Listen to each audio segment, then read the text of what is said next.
Bismillahirrahmanirrahim. Assalamualaikum warahmatullahi wabarakatuh. Pada video ini kita akan membahas tentang dimensi pada ruang vektor. Pertama, kita melihat terlebih dahulu teorema 451.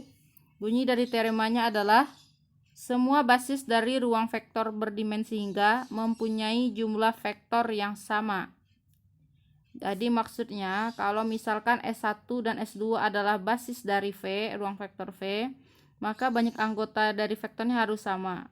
Kalau ini kita misalkan basisnya adalah U1, U2 sampai UN, berarti ada N buah vektor basis, maka S2 basis yang lain dari V harus juga sejumlah N. Jadi kita misalkan V1, V2, V3 sampai Vn ya. Nah, untuk bisa membuktikan teorema ini kita butuh teorema 452. Kita perhatikan teorema 452. Misalkan V adalah ruang vektor berdimensi N dan V1 sampai Vn adalah basis dari V. A. Jika suatu himpunan di V mempunyai lebih dari N vektor, maka himpunan tersebut tidak bebas linier. Atau kita sebut juga ke vektor tersebut atau himpunan tersebut bergantung linier, linearly dependent. Nah, kemudian jika suatu himpunan di V beranggota kurang dari N, maka himpunan tersebut tidak membangun V. Kita tahu bahwa basis itu ada dua syarat, yaitu bebas linier dan membangun. Di sini sudah diketahui ada N buah vektor basis, maka kalau ada himpunan lain yang berjumlah lebih dari N vektor, maka himpunan tersebut tidak bebas linier. Begitu juga kalau kurang dari N, maka himpunan tersebut tidak membangun V. Maka dengan teorema ini kita bisa membuktikan jelas kebenaran dari teorema 451 ya, bahwa jumlah vektor pada semua basis itu haruslah sama. Kenapa? Kalau misalkan basis itu, misalkan satu vektor basisnya tadi adalah N, di sini sudah diketahui basisnya ada N buah ya. Kalau ada himpunan lain yang lebih dari N, maka tidak akan bebas linier. Sementara kalau kurang dari N buah vektor himpunan yang lain tidak membangun V, maka tidak akan bisa menjadi basis. Jadi basis itu jumlah anggota vektornya harus sama. Sekarang kita akan mendefinisikan apa yang dimaksud dengan dimensi. Sebelumnya kita sudah menyebut bahwa ruang vektor itu ada yang berdimensi hingga, ada yang berdimensi tak hingga. Nah, apa yang dimaksud dengan dimensi pada ruang vektor? Dimensi dari ruang vektor adalah, atau kita lambangkan dengan dim dalam kurung V, adalah banyaknya vektor pada basis di V. Berarti kalau misalnya kita punya basis S dengan sebanyak N buah vektor, misalkan V1, V2 sampai Vn ini adalah basis dari ruang vektor V, berarti vektornya berdimensi N karena ada N buah vektor basis. Sementara itu kita sudah mengenal yang dimaksud dengan ruang vektor 0 ya. Ruang vektor 0 ini kita tahu isinya hanyalah vektor 0 saja. Dia sudah kita tunjukkan tidak punya basis. Kenapa? Karena tidak bebas linier. Karena tidak punya basis, di sini kita definisikan dia berdimensi 0. Kemudian kita lihat contoh ruang vektor yang sudah kita kenal, yaitu Rn. Maka dimensinya adalah N. Kemudian ruang vektor polinomial berderajat maksimal N itu dimensinya N plus 1. Kenapa? Karena kita bisa lihat contohnya vektor basisnya apa? 1, X, X kuadrat, sampai X berpangkat N. Ini adalah vektor basisnya. Kalau kita hitung, X sampai Xn ini ada N buah vektor ya, ditambah 1. Makanya dimensi dari ruang vektor Pn adalah N plus 1, karena basisnya ada N plus 1 buah. Kemudian untuk himpunan matriks M kali N, maka kita akan punya dimensinya adalah M kali N. Kenapa? Yang sudah kita punya sebelumnya MNN ya, contohnya M2 kali 2 itu kita punya himpunan basisnya apa? M1. M1 itu adalah 1 0 0 0, ini vektor basisnya, begitu sampai M4. Jadi kalau kita lihat banyaknya vektornya basisnya itu adalah jumlah entry dari atau ukuran matriksnya, karena ini 2 kali 2 berarti 2 tambah 2, 2 kali 2 ada 4 isinya. Berarti kalau matriks berukuran 2 kali 3, tentu saja basis standarnya nanti ada 6 buah vektor basis. Oleh karena itu dimensi dari ruang vektor Mn himpunan matriks M berukuran M kali N itu dimensinya adalah Mn. Jadi untuk contoh dimensi dari ruang vektor M2 kali 3 adalah 2 kali 3 adalah 6. Selanjutnya,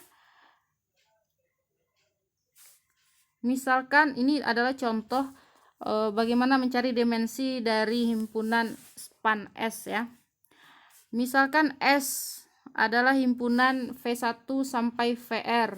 Lalu kita bentuk suatu ruang vektor yaitu yang dibangun oleh S. Jadi ruang vektor yang dibangun oleh S itu kita lambangkan dengan span dalam kurung S. Jadi span itu kan artinya ya dibangun atau membangun ya. Jadi ruang vektor yang dibangun oleh S kita lambangkan span S di sini. Itu adalah himpunan semua vektor yang bisa dinyatakan sebagai kombinasi linier dari S1 dari V1 sampai VR anggota S ini. Nah, kita perhatikan, maka untuk setiap U di span S, ya U di ruang vektor span S ini, tentu saja U dapat dinyatakan sebagai kombinasi linier dari V1 sampai VR. Karena itu adalah definisi dari ruang vektornya, yaitu dibangun oleh S. Maka setiap anggota di sini di span S ini tentu bisa dinyatakan sebagai kombinasi linier dari anggota S, yaitu V1 sampai VR. Nah, di sini hanya diketahui pembangunnya saja, yaitu himpunan S. Kita belum tahu apakah S-nya bebas linier. Nah, jika vektor-vektor di S juga bebas linier, ya ini dianggap misalkan S-nya bebas linier, maka tentu S-nya akan membentuk basis, karena syarat basis adalah bebas linier dan juga membangun. Jadi S adalah basis dari ruang vektor span S. Sehingga kita bisa menulis dimensi dari ruang vektor yang dibangun oleh V1 sampai VR, maka kita tahu bahwa dimensinya adalah R, karena V1 sampai VR ini menjadi basisnya. Padahal definisi dari dimensi adalah banyaknya anggota basis. Selanjutnya, jadi kita simpulkan ya, jika vektor-vektor di S bebas linier, maka ruang vektor yang dibangun oleh S mempunyai dimensi sama dengan banyaknya vektor di S ya. Jadi kalau vektor di S-nya ada R buah vektor, maka dimensinya R. Selanjutnya kita akan lihat contoh ya. Tentukan basis dan dimensi dari ruang solusi dari sistem homogen berikut. Di sini ada persamaan homogen. Sistem persamaan homogen ada 4 persamaan tapi dengan 6 variabel X1 sampai X6. Sebenarnya ini adalah contoh yang diambil dari contoh 6 pada materi 1.2 ya di awal, yang ketika belajar SPL. Nah, sistem homogen ini kalau kita ubah ke bentuk matriks yang diperbesar berikut ini. Jadi kita pertama tulis matriks koefisien dan juga sama dengan nolnya juga kita bawa. Kita lakukan OBE untuk memperoleh bentuk eselon baris. Bisa bentuk eselon baris saja atau bentuk eselon baris tereduksi. Untuk menyelesaikan masalah ini minimal adalah bentuk eselon baris. Maka kita lihat ya, kenapa B2 kurang 2B1? Karena kita ingin ini sudah ada satu utamanya 1, maka di bawah satu utama ingin kita nolkan, 2-nya ingin dinolkan, 2 pada baris keempat juga kita nolkan. Untuk menolkan baris kedua ini, maka kita bisa kurangi dengan baris 1 dengan cara B2 kurang 2B1. Kita lakukan untuk semua anggotanya ini. 6 kurangi 2 kali 3, jadi 6 kurang 6, makanya ini jadi 0. Min 5 dikurangi 2 kali min 2, jadi min 5 tambah 4, jadinya min 1, begitu seterusnya. Kita lakukan perubahan pada baris kedua dan juga baris 4, kita ingin menolkan 2, maka rumusnya juga sama, B4 kurangi 2B1. Setelah kita sederhanakan bentuk ini, kita lihat bentuk terakhir yang sudah diperoleh. Di sini kalau kita lihat angka, ya di sini sudah 0 semua ya. Karena 0 semua berarti untuk kolom 2 tidak bisa kita tidak perlu mencari satu utama pada kolom 2. Kenapa? Karena di kolom 2 ini semuanya 0. Berarti satu utama kita akan kita temukan di kolom ketiga. Nah, di sini sudah ada min 1, maka untuk jadi 1 kita cukup mengali baris kedua dengan min 1. Kemudian kita perhatikan untuk menyederhanakan bentuk yang di bawah, maka yang 5-nya kita kali 1/5, yang baris keempat kita ingin nolkan ya. Kita ingin nolkan baris keempat ini dengan cara apa? B4 ini kita operasikan dengan baris 2 ditambah 4 kali B2 sehingga akan jadi 0. Nah, operasi ini kalau kita lakukan, maka akan diperoleh bentuk berikut. Nah, ternyata setelah disederhanakan bentuknya seperti ini, kita perhatikan ternyata baris 2 dan baris ketiga itu sama. 1203 di sininya ini juga 1203. Nah, pasti kalau seperti ini ada dua baris berkelipatan atau sama, maka salah satu baris akan jadi baris 0. Jadi cukup kita ganti baris ketiga, misalnya B3 kurangi B2, maka baris ketiga akan menjadi baris 0. Selanjutnya untuk yang baris keempat kita kali 1/6 sehingga 6 ini menjadi 1. Oke. Nah, dari bentuk ini seharusnya kan baris 0-nya kita pindah ke bawah, jadi kita menukar baris 4 dengan baris 3. Kita tulis, kita ganti dengan baris 4, kita tukar.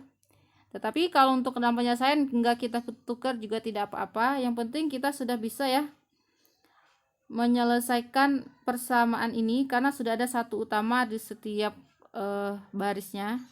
Ya, ini kita anggap sudah kita pindahkan ke bawah. Kita tidak perlu mengenolkan min 2 di atas satu utama ini, karena kita akan menyelesaikan dengan cara substitusi saja. Jadi kita terjemahkan persamaan terakhir ini ke dalam variabelnya, yaitu x1, x2, x3 sampai x6. Maka di sini ini maknanya adalah x6 sama dengan 0, karena ini berhubungan dengan tadi variabel x6. Maka kalau kita terjemahkan baris pertama berarti ini 1x1 tambah 3x2 min 2x3 ditambah 2x5 sama dengan 0. Nah, kita terjemahkan seperti ini.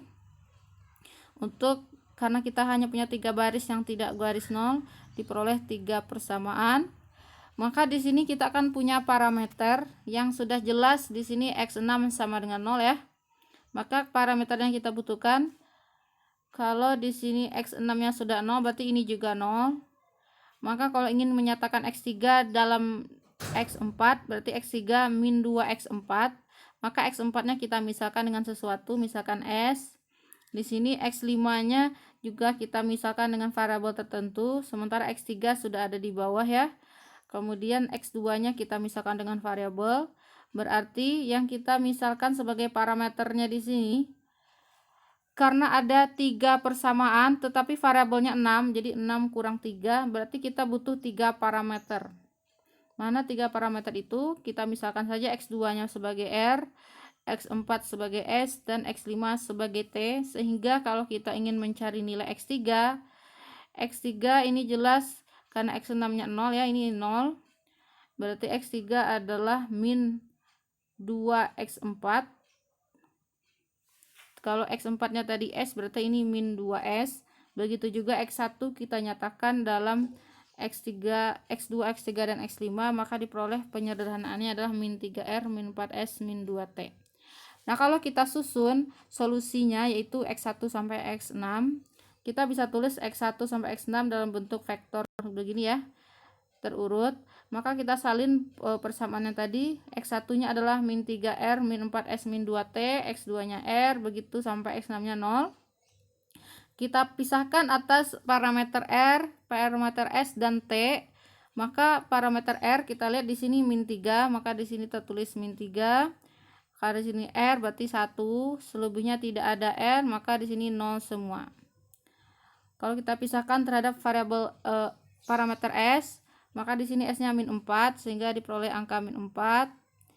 Ini tidak ada S ya, 0. Ini min 2, S-nya 1, maka begitu seterusnya. Nah, setelah kita pisahkan atas variabel R, S, dan T, kita lihat bahwa ini kan solusinya adalah X1 sampai X6 dalam bentuk parameter R, S, dan T. Di sini ada 3 vektor yang diperoleh, V1, V2, dan V3. Nah, 3 vektor inilah yang kita sebut sebagai basis dari ruang solusi. Kan solusinya dalam bentuk parameter R, S, dan T. Berarti kan vektor-vektor ini adalah vektor-vektor yang membangun ruang solusi. Nah, kalau yang dikatakan basis, ini baru membangun ya. Jadi sudah dia dari bentuk ini, karena dia bisa dinyatakan sebagai solusinya bisa dinyatakan sebagai kombinasi linier dari V1, V2, dan V3. Berarti V1, V2, V3 membangun ruang solusi dari SPL ini X1 sampai X6. Untuk menjadi basis, syarat kedua adalah harus bebas linier. Maka kita harus tunjukkan bahwa V1, V2, V3 bebas linier. Jadi yang tadi baru membangun saja. Untuk menunjukkan bebas linier ya sama, kita kombinasi linierkan dari V1 sampai V3 yaitu K1 V1. Jadi untuk kombinasi linier kita ganti V1 V2 sampai V3 nya sehingga diperoleh K1 kali vektor V1, K2 kali vektor V2, dan K3 kali vektor 3 samakan dengan vektor 0. Maka ini sudah jelas dapat K1 nya 0 ya. Kalau kita kali untuk bagian baris kedua ini berarti K1 kali 1 tambah 0 sama dengan 0. Jadi kita peroleh K1 sama dengan 0. Untuk K2 nya kita bisa ambil dari baris keempat ya. Jadi 0 ditambah K2 ditambah 0 sama dengan 0. Jadi K2 nya juga 0. Begitu juga untuk yang baris kelimanya kita akan peroleh K3 sama dengan 0. Karena diperoleh konstantanya hanya 0, untuk kombinasi linier dari vektor V1, V2, V3 sama dengan 0, maka kita simpulkan V1, V2, V3 ini adalah bebas linier. Oleh karena itu V1, V2, V3 ini membentuk basis dari ruang solusi. Kemudian untuk dimensinya berapa? Dimensi adalah banyaknya basis. Jadi untuk pertanyaan dari awal ini dimensinya 3 dan basisnya adalah V1 sampai V3. Selanjutnya kita akan melihat teorema 453, disebut juga teorema plus minus, yaitu kalau misalkan kita punya S himpunan tak kosong di ruang vektor V, jika S bebas linier dan U anggota V tetapi U tidak berada di span S, artinya apa? U tidak bisa dinyatakan sebagai kombinasi linier dari S, sementara S-nya bebas linier, maka S digabung dengan U masih bebas linier. Nah, ini untuk gambarannya ya. Jadi span S ini berarti ruang apa yang dibangun oleh S ya, S bebas linier, lalu seolah-olah berada pada sebuah bidang gitu, ada vektor yang berada di satu bidang yang sama. Berarti vektor ini dibangun oleh dua vektor, misalkan V1, V2 ini pembangun dari ruang vektor ini yang berbentuk bidang.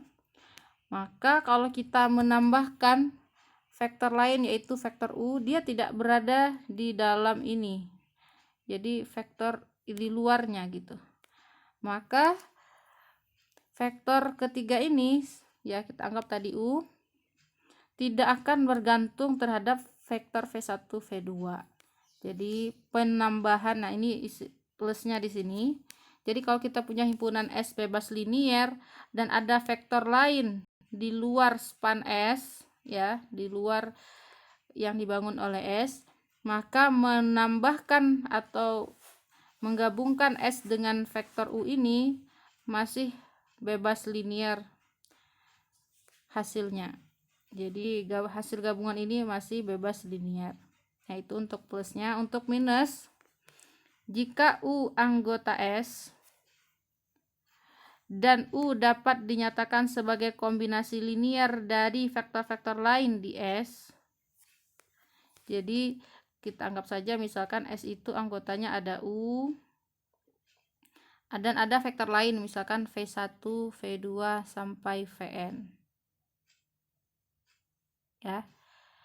Jadi kita anggap U yang ada di S ini dapat dinyatakan sebagai kombinasi linier dari vektor lain yaitu V1 sampai Vn. Maka karena U-nya bergantung dari V1 sampai Vn, maka ruang vektor atau span S ya, ruang vektor yang dibangun oleh S sama saja dengan ruang vektor yang dibangun oleh S dikurangi U. Jadi dengan menghilangkan U dari S, maka ruang vektor yang dibentuk sama saja. Ya, jadi ini untuk teorema minusnya. Jadi menghilangkan satu vektor dari S yang bergantung pada vektor-vektor yang lain, maka ruang vektor yang dibangun oleh S sama saja dengan ruang vektor yang dibangun oleh S dikurangi U. Jadi yang himpunan si vektor yang tergantung oleh V1 sampai Vn ini kita coret saja, maka dia masih membangun ruang vektor yang sama. Nah, bagaimana menggunakan teorema plus minus ini? Nah, dicontohkan seperti berikut. Tunjukkan bahwa P1 1 min X kuadrat, P2 2 min X kuadrat, dan P3 X pangkat 3 bebas linier. Ya, ini maksudnya kita menggunakan teorema plus minus tadi. Tapi kalau misalnya yang biasa ya tentu saja kita bisa menunjukkan K1 kali P1 tambah K2 kali P2 tambah K3 kali P3 sama dengan 0. Nah, misalnya kalau ini yang biasa ya, tanpa menggunakan teorema plus minus. Kalau yang biasa berarti kita bikin kombinasi linier samakan dengan vektor 0, tunjukkan bahwa K1, K2, dan K3-nya hanyalah 0 yang memenuhi. Nah, ini sebenarnya cukup mudah juga karena polinomialnya cuma ada 3. Tetapi bagaimana kita menggunakan teorema tadi? Maka ini kita lihat, misalkan kita bentuk S-nya adalah P1, P2 saja. Jadi dua vektor ini kita himpun menjadi S. Kita tahu bahwa P1 dan P2 ini bebas linier secara langsung gitu kita lihat. Kenapa? Karena antara P1 P2 itu tidak saling kelipatan. 1 min X2 bukanlah kelipatan dari 2 min X2. Ya, karena ini perbedaannya adalah ternyata hanya P1 sama dengan 1 tambah P2 ya, sebalik ya. P2 terlihat bahwa P2 itu 1 ditambah P1. Karena kalau P1 ini kita tambah 2, kita tambah 1, maka akan menjadi 2 min X2. Jadi bukan kelipatan dari mereka berdua, tidak saling kelipatan seperti itu ya. Jadi terlihat P1 dan P2 bebas linier. Alasannya apa? P1 bukan perkalian skalar dari P2. Nah, jadi kita punya himpunan S yang bebas linier. Kemudian P3-nya tidak dapat dinyatakan sebagai kombinasi linier. Jadi P3 bukan kombinasi linier dari P1 dan P2. Apa coba alasannya? Karena P1 dan P2 kan derajatnya maksimal 2. Ini juga derajatnya 2. Berarti kalau kombinasi linier dari polinomial berderajat 2, tentu saja maksimal derajatnya juga 2. Padahal P3 adalah berderajat 3. Maka ini secara langsung ya, tanpa perlu kita buktikan, tidak P3 bukan kombinasi linier dari P1 dan P2 ya. Ini alasannya karena derajat dari polinomialnya berbeda. Maka ya kita menggunakan teorema yang plus, yang menambah. Yang pertama, jadi S-nya bebas linier nanti kita singkat aja BBL. S yang BBL sementara P3 tidak bisa dinyatakan sebagai kombinasi linier dari S, maka menggabungkan S dengan P3 yaitu P1, P2, P3 akan mengakibatkan himpunan ini bebas linier. Nah, kita lihat lagi teorema plus yang pertama ya. Kita punya himpunan yang bebas linier S. Kita punya S bebas linier, tadi itu P1, P2 bebas linier. U ada di V. Ya, masih anggota ruang vektornya kan tadi ruang vektor Pn ya. Tetapi U bukan anggota span S, ini artinya apa? U tidak bisa dinyatakan sebagai kombinasi linier dari anggota-anggota di S. Jadi P3 tadi tidak bisa dinyatakan sebagai kombinasi linier dari P1, P2. Maka menggabungkan S dengan U, yang tadi kita gabungkan adalah P1, P2, kita gabungkan dengan P3. Gabungan dari S dengan U ini masih bebas linier. Nah, itu kita membuktikan bebas linier ketiga ini dengan menggunakan teorema plus. Nah, tapi kalau kita gunakan yang biasa juga ini masih mudah. Selanjutnya ada teorema 454. Misalkan V ruang vektor berdimensi n dan S adalah subset dari V, jadi himpunan yang ada di V subhimpunan dengan n buah vektor. Jadi S-nya ada n buah vektor, maka S akan menjadi basis V jika dan hanya jika S membangun V atau S bebas linier. Jadi maksud dari teorema ini untuk menunjukkan basis, jika kita punya S ya, S-nya udah jelas n buah vektor sama dengan dimensi dari ruang vektornya, maka S bisa menjadi basis cukup dengan kita tunjukkan salah satu saja.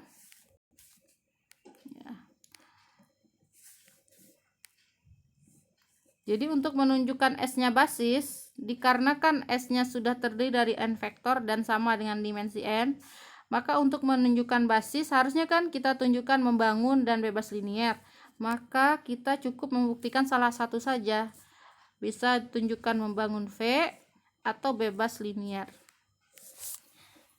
Karena kita sudah punya banyak anggota S sama dengan dimensi dari ruang vektor. Maka ini kita ingin membuktikan ya teorema ini, karena menggunakan kata jika dan hanya jika, maka pembuktiannya harus dua arah. Nah, satu arah dari kiri ke kanan itu udah jelas saja. Kenapa jelas? Jadi kalau misalkan S punya n buah vektor, jadi kita anggap saja S adalah berisi V1, V2 sampai Vn. Dari kiri ke kanan ini maksudnya kita punya S basis, tunjukkan bahwa S membangun V atau bebas linier. Udah jelas sesuai dengan definisi basis. Definisi basis terpenuhi S membangun V dan S bebas linier. Jadi ini dari definisi saja sudah terpenuhi. Nah, sekarang kita akan membuktikan dari kanan ke kiri. Artinya apa? Kita punya salah satu saja, yaitu S membangun V atau S bebas linier. Kita akan tunjukkan S-nya kita tunjukkan S-nya adalah basis. Nah, maka ini kita akan lakukan dengan dua langkah ya. Yang pertama, misalkan S hanya membangun V saja. Maka untuk menunjukkan S basis berarti S-nya harus bebas linier. Nah, jadi di sini kita punya S-nya membangun V, kita akan tunjukkannya S bebas linier. Kenapa? Karena syarat dari basis adalah harus bebas linier juga. Nah, untuk bukti ini kita menggunakan kontradiksi. Andaikan S tidak bebas linier. Nah, kalau S-nya tidak bebas linier, apa artinya? Berarti salah satu vektor di S, kita misalkan saja Vn, tadi vektor di S kan V1 sampai Vn. Jika misalkan salah satu vektor di S yaitu Vn, karena dia tidak bebas linier, berarti Vn dapat dinyatakan sebagai kombinasi linier dari vektor-vektor yang lain. Anggap saja Vn sama dengan K1 V1, K2 V2 sampai tambah Kn-1 Vn-1. Jadi karena vektor ini tidak bebas linier, berarti bisa dinyatakan sebagai kombinasi linier dari yang lain. Nah, berdasarkan teorema 453 bagian B ya. Kalau kita ingat yang teorema yang awal tadi bagian 3, S dikurangi Vn berarti yang tersisa di sini hanyalah ini teorema plus minus ya, ini yang minus. S dikurangi Vn, karena Vn bergantung terhadap V1 sampai Vn-1, berarti kita boleh hilangkan si Vn karena dia bergantung dengan vektor yang lain. Maka S dikurangi Vn berarti hanya tersisa N-1 buah vektor, masih membangun V. Kenapa? Karena kita tahu dari teorema 453, teorema minus, span S sama dengan span S min U gitu. Jika salah satu vektornya yaitu si Vn ini bergantung ke yang lain, maka berarti S min Vn ini masih membangun V ya. Tetapi ini tidak mungkin berdasarkan teorema 452 bagian B, ini yang di awal ya, teorema bahwa tidak mungkin himpunan berisi kurang dari n vektor ya. Jadi kan ini sisanya cuma n-1 buah vektor. Tidak mungkin vektor yang kurang dari n jumlahnya bisa membangun ruang vektor berdimensi n. Nah, ini mengakibatkan kontradiksi. Jadi kalau misalnya kita anggap tadi S-nya tidak bebas linier, berarti salah satu vektornya bergantung ke yang lain, berarti S dikurangi vektor yang bergantung itu yaitu Vn masih membangun V, maka ini bertentangan dengan teorema 452B, yaitu tidak mungkin vektor yang kurang dari n buah dapat membangun ruang vektor berdimensi n. Jadi terjadi kontradiksi. Berarti pengandaian kita salah, jadi haruslah S bebas linier. Jadi kita sudah tunjukkan jika S-nya membangun maka dia pasti bebas linier. Lalu kita tunjukkan lagi, kita ingin menunjukkan basis, kita misalkan S-nya udah bebas linier, yang mana S-nya ada n buah vektor, pasti S-nya basis, yaitu juga membangun. Maka untuk menunjukkannya kita juga gunakan kontradiksi. Andaikan S tidak membangun, maka apa yang terjadi?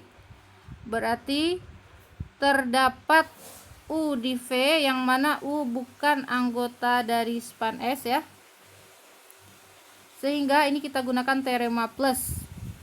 Jadi kita memperluas S, karena kita tadi tahu S-nya tidak membangun. Berarti kalau kita tambah dengan vektor tertentu sehingga dia bisa membangun gitu.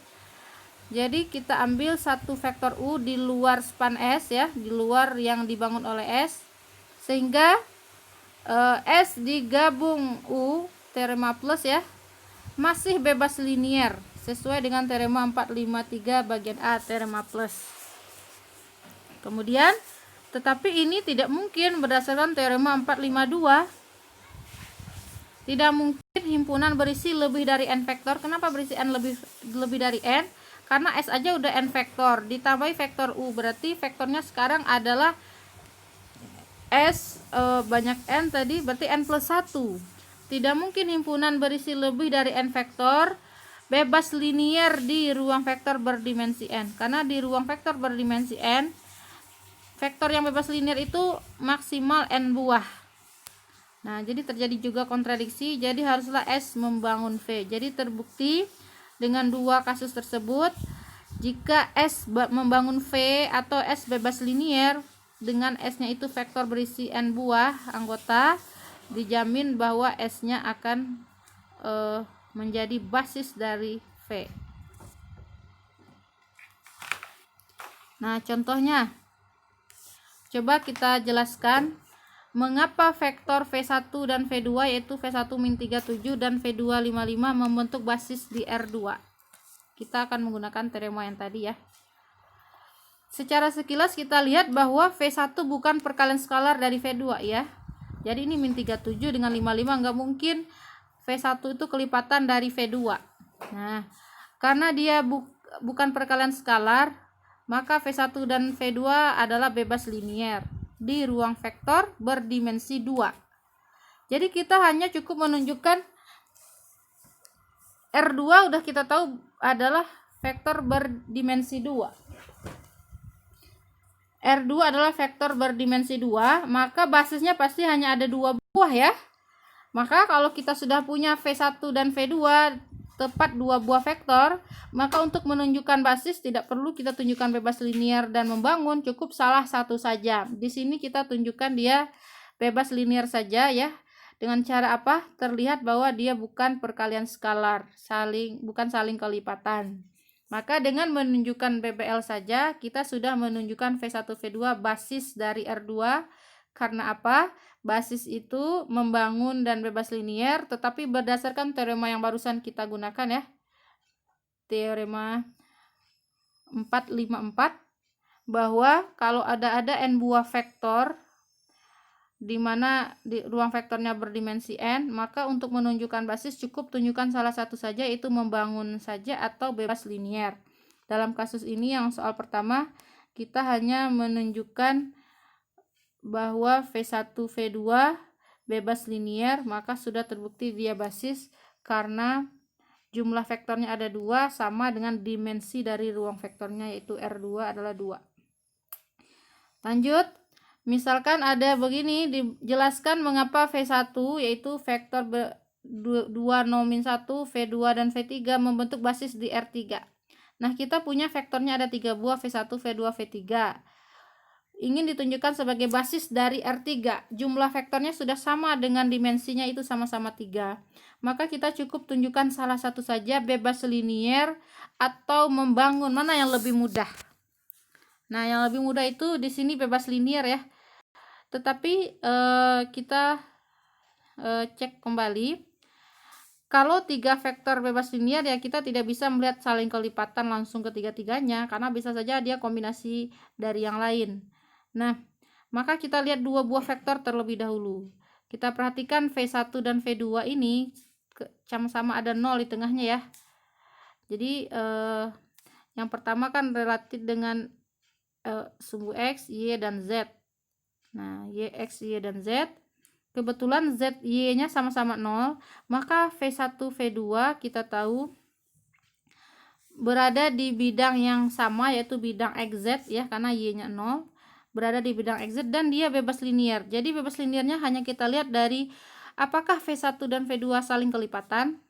2, 0, 1 dengan 4, 0, 7. Nggak bisa ya, karena ini antara 4 sama 2-nya aja 2 kali. Tetapi si 7-nya bukan 2 kali min 1. Jadi V1 dan V2 bebas linier di bidang XZ. Jadi di bidang yang sama, yaitu bidang XZ. Alasan dia bebas linier karena bukan kelipatan. Nah, terus kita lihat V3 adalah vektor di luar bidang XZ. Kenapa di luar bidang XZ? Karena V3 ini si Y-nya tidak 0, berarti dia tidak berada pada bidang XZ. Ya, berarti dia di bidang XYZ aja. Berarti dia di luar bidang XZ. Jadi kita ingat teorema sebelumnya, teorema plus ya. Teorema plusnya apa? Kalau ada vektor lain di luar yang V1, V2 ini, yang bebas linier, maka digabung V1, V2, V3 juga bebas linier di R3. Kenapa dia bebas linier? Karena V1, V2 berada di satu bidang yang sama, sementara V3 di bidang yang tidak sebidang dengan V1, V2. Maka penambahan ya, teorema plus, V1, V2, V3 masih bebas linier di R3. Nah, karena jumlah vektornya sudah sama, 3 buah dengan dimensinya 3, maka sesuai teorema 454 dia membentuk basis. Jadi kita hanya menunjukkan bebas linier saja. Itu pun kita menunjukkan bebas liniernya dengan menggunakan teorema plus. Nah, tapi kalau misalnya tidak menggunakan teorema, ya bebas ya. Kita bisa membuat kombinasi linier seperti biasa saja. Tulis K1 V1 tambah K2 V2 tambah V3 K3. Nah, tunjukkan sama dengan 0 dan diperoleh nilai K1, K2 sampai K3-nya 0, itu juga tidak apa-apa. Tapi untuk contoh ini kita bagaimana menggunakan teorema yang tadi sudah kita definisikan. Selanjutnya ada teorema 455. Misalkan S himpunan berhingga vektor di ruang vektor berhingga V Jadi S-nya himpunan berhingga pada ruang vektor berhingga V. Jika S membangun V tetapi bukan basis V, artinya S-nya tidak bebas linier, maka S dapat direduksi menjadi basis V dengan menghilangkan vektor tertentu di S. Jadi karena S-nya tidak bebas linier, maka kita bisa menghapus atau menghilangkan vektor-vektor yang bergantung liniernya, sehingga yang tersisa nanti adalah vektor yang bebas linier, sehingga hasil reduksi itu akan menjadi basis dari V. Begitu juga jika S misalnya bebas linier di V tetapi bukan basis V, artinya S-nya tidak merentang V atau membangun V, maka S dapat diperluas menjadi basis V dengan menambahkan vektor tertentu. Jadi ini seperti teorema tambah kurang juga ya. Jadi kalau S-nya sudah bebas linier tapi belum membangun V, maka kita bisa menambahkan vektor lain ke S sehingga vektor hasil penambahan tersebut menjadi vektor yang membangun V, sehingga diperolehlah basis dari V. Selanjutnya ada teorema 456, hubungan antara subruang ya, dimensi subruang dengan dimensi ruang vektor. Misalkan W subruang dari ruang vektor V, di mana V-nya adalah berdimensi hingga, maka W juga berdimensi hingga. Jadi yang pertama W-nya juga berdimensi hingga. Kemudian dimensi dari subruang kurang dari atau sama dengan dimensi V. Kesamaan terjadi ya, dimensi W sama dengan dimensi V jika W sama dengan V. Nah, seperti itu untuk teorema 456. Selanjutnya kita bisa memberi contoh ya soal latihan. Ini diambil dari soal nomor 18 pada exercise set 4.5. Jadi pertanyaannya adalah tentukan basis dari subruang di R3 yang dibangun oleh V1, V2 dan V3, di mana V1-nya adalah 100, V2-nya 101 dan V3-nya adalah 201 dan V4 0,0-1. Nah, di sini kita perhatikan bahwa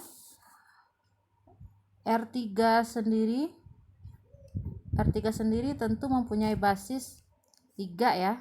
Tetapi karena ini subruang dari teorema yang kita tahu sebelumnya, dimensi subruang itu kurang dari atau sama dengan dimensi dari ruang vektor. Maka basis dari subruang itu tidak mungkin lebih dari 3, pasti maksimal juga 3 sama dengan ruang vektornya sendiri. Maka kita lihat apakah ketiga vektor ini, yaitu S, misalnya kita lambangkan V1, V2, V3, apakah bebas linier dan membangun gitu. Kita ingin mencari basis. Jadi ini sudah dibangun lah. Ini sudah dibangun ya, katanya dibangun oleh V1 sampai V4. Berarti kita sekarang ingin mengetahui apakah keempat-empatnya bebas linier. Nah, sudah dijamin dengan teorema sebelumnya tidak mungkin 4 vektor itu bebas linier di R3 karena maksimal harus 3 vektor yang bebas linier. Nah, ini kita bisa lihat ya secara intuitif, mungkin antara V1 dan V4 terlihat tidak saling kelipatan ya, karena dia ya beda posisi. Ini satunya di awalan, yang ini yang terakhir.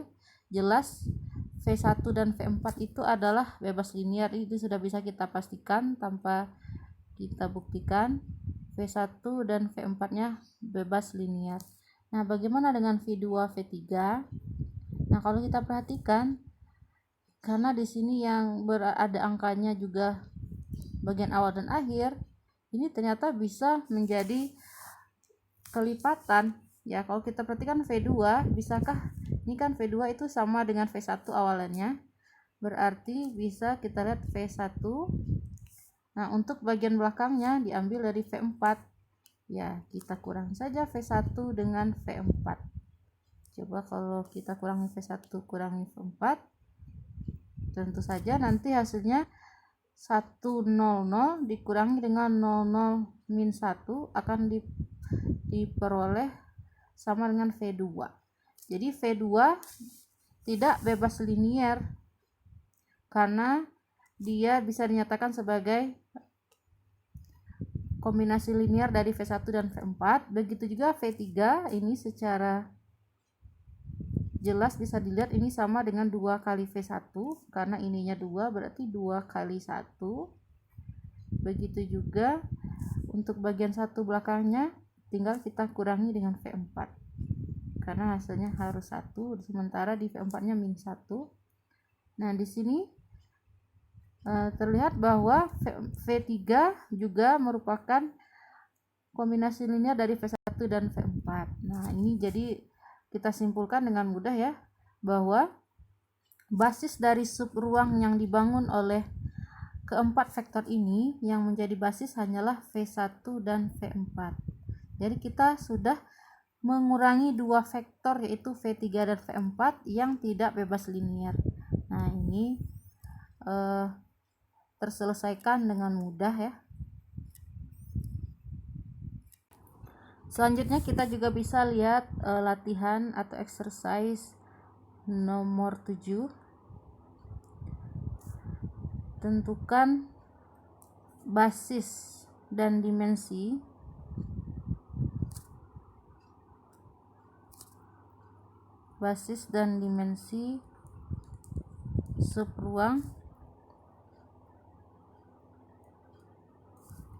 subruang dari R3 berikut. Yang pertama saja kita cek, yaitu bidang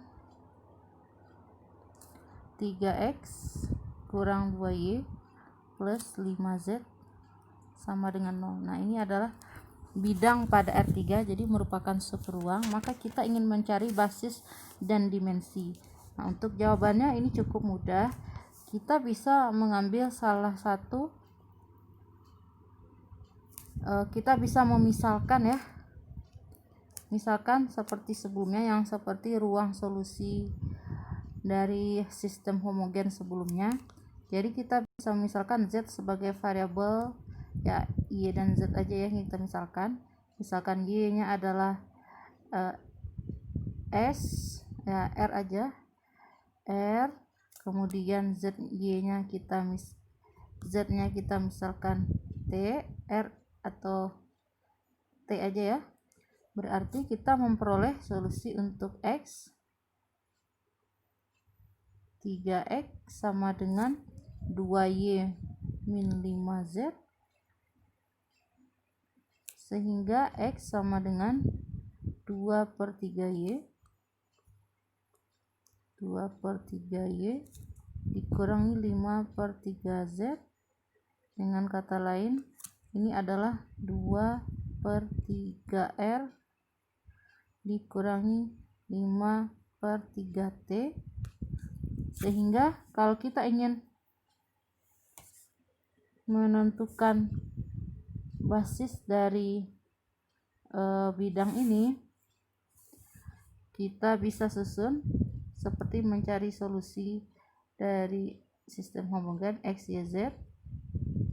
Diperoleh untuk X nya, jadi di sini akan ada dua parameter ya. Untuk X nya tadi 2/3 R dikurangi 5/3T. Untuk Y nya adalah R dan untuk Z nya adalah T.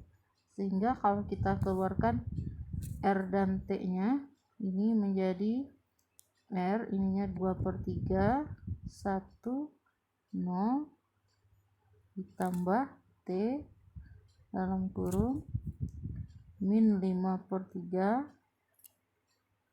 0 1.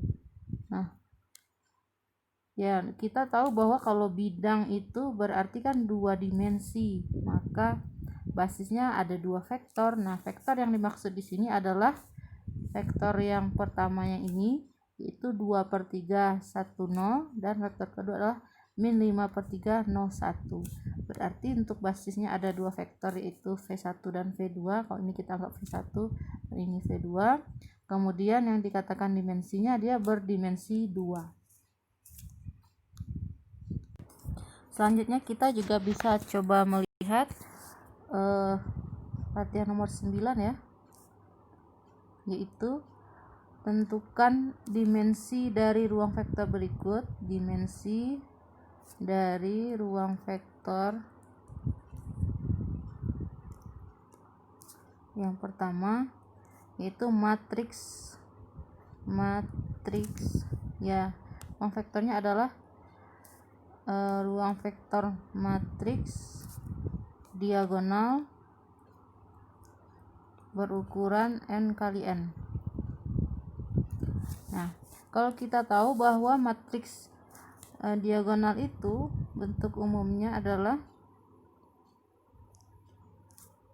jadi diagonalnya berisi yaitu D1, D2 sampai Dn, sementara yang lainnya adalah 0. Oleh karena itu, kita coba cari vektor standarnya, basis standarnya. Nah, tentu saja basis standar ini bisa kita ambil dari,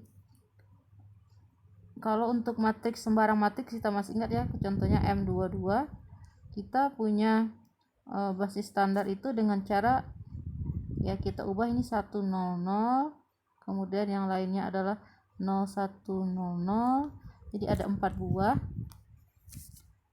Nah, di sini untuk matriks diagonal tentu saja yang akan menjadi 1 sebagai basis standarnya adalah diagonal-diagonalnya. Nah, kita lihat pasti diagonalnya ada n buah ya, ada n buah entry diagonalnya. Oleh karena itu sudah bisa kita tebak bahwa ruang vektor matriks diagonal berukuran kari n dimensinya adalah sama dengan n. Jadi, tapi kalau untuk matriks sembarang berukuran n kali n, diagonalnya dimensinya adalah n kali n kuadrat. Tetapi untuk matriks diagonal dimensinya adalah n saja.